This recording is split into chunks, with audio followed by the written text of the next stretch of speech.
Well, it's safe to say everybody here at Veterans Stadium is having a good time.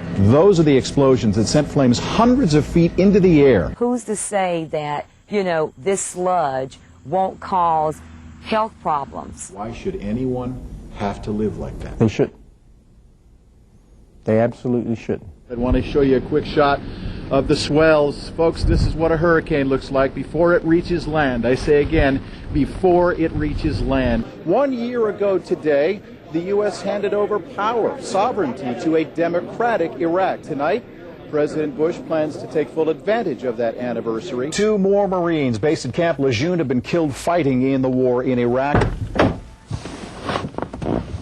If the $45,000 price tag for this Father's Day gift doesn't suit your budget, we've got other options. Everybody's fanatical about the fact that the Phillies are back on Veterans Stadium to start the 1996 baseball season. We're not the only ones dealing with unbearable heat and humidity these days. In the Midwest, some cities have already reached 100-degree temperatures. NBC's Sharon Wright has more. From Texas to Holden Beach, North Carolina, 3 shark attacks occurred in the last week alone. And while some downplay the number of attacks that happen every year worldwide, one UNC professor tells NBC 17 News you should be prepared to see that number rise. There is serious concern that we could one day lose some of our big fish because of public fascination and a once unregulated fishing industry, leaving the great white and other sharks extinct, much like its 42-foot-long, 17-million-year-old ancestor, the megalodon. With those casualties and the worst suicide bombing since the U.S. invasion of Iraq, the Bush administration insists democracy there is on track. NBC's Steve Handelsman has more. I challenge myself. We get the Wall Street Journal when we do these newspaper headlines, and I thought, I'm not going to find anything in here, but I'm going to try.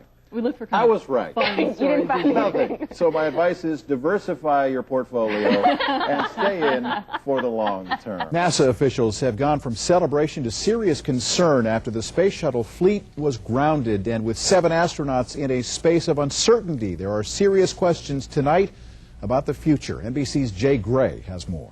In Veterans Stadium from Philadelphia, Pennsylvania, I'm Stephen Johns, News 21. NBC 17 Steve Johns is there with the very latest. And Steve, any kids hurt?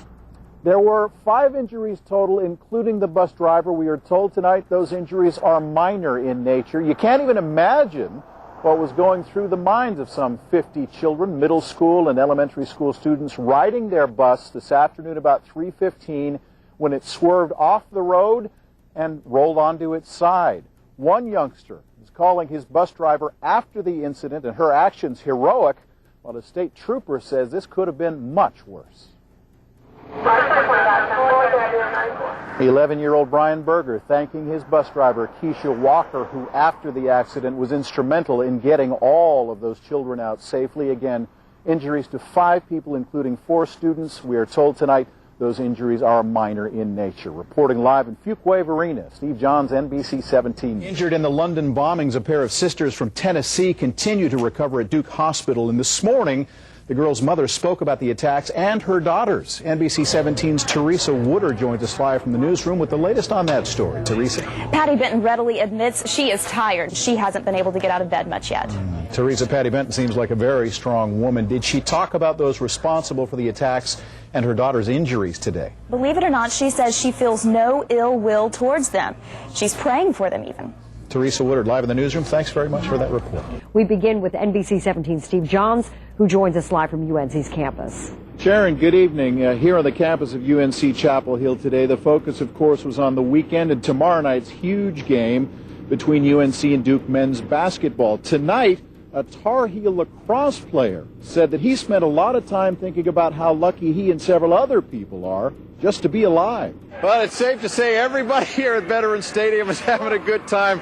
Everybody's fanatical about the fact that the Phillies are back on Veterans Stadium to start the 1996 baseball season. In Veterans Stadium from Philadelphia, Pennsylvania, I'm Stephen Johns, News 21. Thank you.